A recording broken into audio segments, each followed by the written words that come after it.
So I made a couple readings, and the audio fucked up on the second one, and I left it out for a minute, but then I realized that maybe it was an opportunity to phrase it better, since I found out that my sister is in fact watching these videos. It would probably be better to phrase what I have to say a little bit better. I cannot control other people's decisions. And unfortunately, for us, as people that are healing, that means that we do not always control the area in which we thrive. We have to take ourselves where we will thrive. And if you are going to have to subject yourself to a family member, biological or extended, by marriage,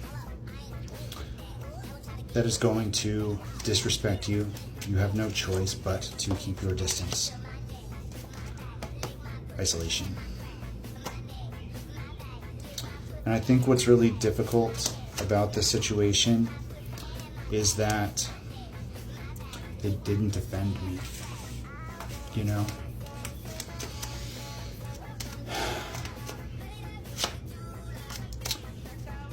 My family did not defend me.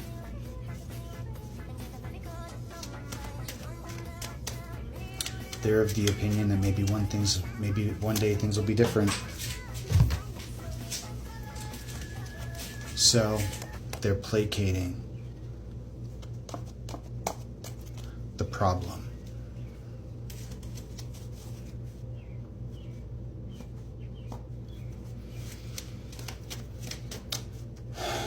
Putting a band-aid on the entire situation by removing one person from the mix, even though that person is simply standing up for themselves.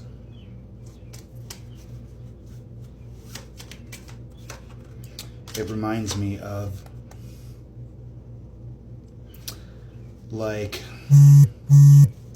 the playground bully, the kid that's getting picked on finally stands up and punches that dude in the face, says no more, and both kids get suspended,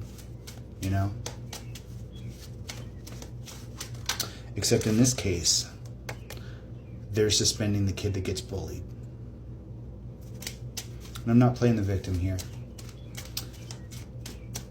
I fully take responsibility of the fact that me standing up and saying, hey, I'm not going to tolerate that kind of behavior. I'm not going to allow you to call me the wrong name or ridicule my sexuality or my spiritual beliefs or anything like that. You know what I mean? Like, you will treat me with respect or I will not be around.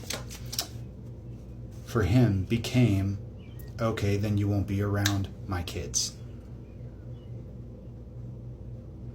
Not allowing disrespect equals not being an uncle to my nieces and nephews. And the fact of the matter is that spirit determines separation. I'm here for a limited amount of time, and when it's time to move on, it's going to be time to move on, and I've always known that.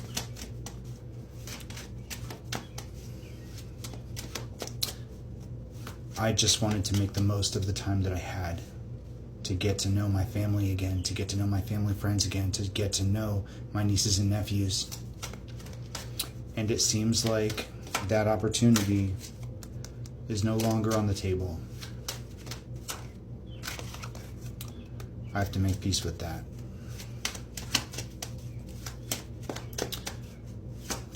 Because we've all heard it over and over and over again that standing on your boundaries is a lonely place. And at this point, I should not be at all surprised when people don't defend me.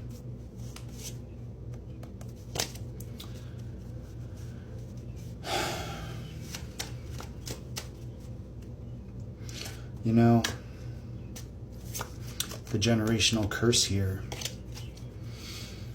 My mother had a narcissistic parent. And now that narcissistic parent is old and about to move back in with my mom, and they're going to have to reconcile that relationship. And I'm hoping that it's a healing experience for them like it was for me and my mom.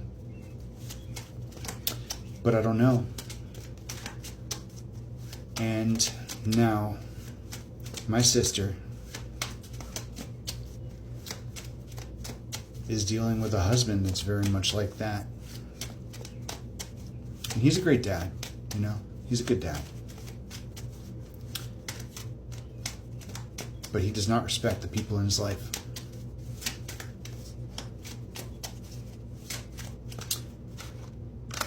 He's not going to stop doing that.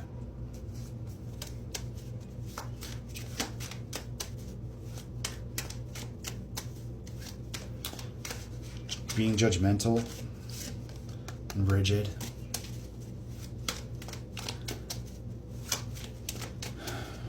And belittling.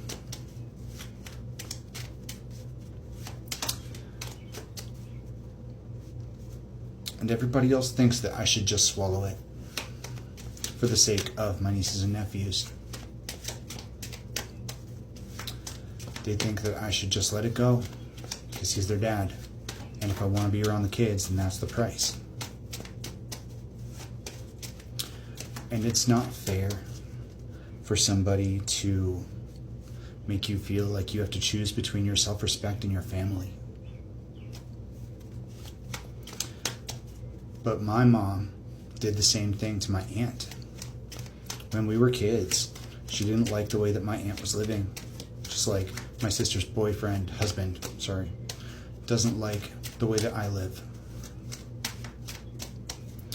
And my mother excluded my aunt from seeing her kids, us. And we felt that void our entire lives. You know, she was the black sheep. I ended up being the black sheep, the relatable, person in that group. And I always wanted that bond with my aunt. And I never got it. And I've gotten to see her once or twice over the years, but it's dull. It's still like that. It's stuck. The distance stuck. And my little niece, my oldest niece, wants that bond with me. She feels that same separation that I felt from my aunt. And now her parents are creating that distance. Her father is creating that distance with me, and my sister is not defending me. This generational cycle isn't something that I have control over. It's something I have to heal, though. My sister has to heal the same relationship that my grandmother had with a man in her life that is that way. She has to heal through that. And the kids have to heal their relationships with their parents that were semi-dysfunctional. And I have to heal even more black sheep energy over here. Because after so long, I'm feeling that exclusion again.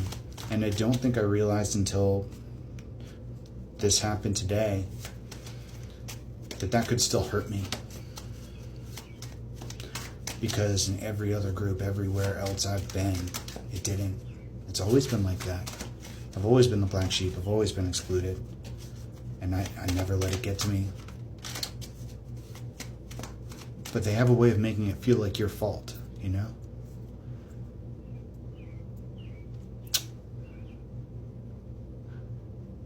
It has a feeling of being my fault, and I know that it's not. But it feels like my fault. And I know that I have to free myself of that mentality. I have to rewire that portion of my brain right now. Maybe somebody else needs to hear that too. It is not your fault that somebody else is the way they are. And they choose to exclude you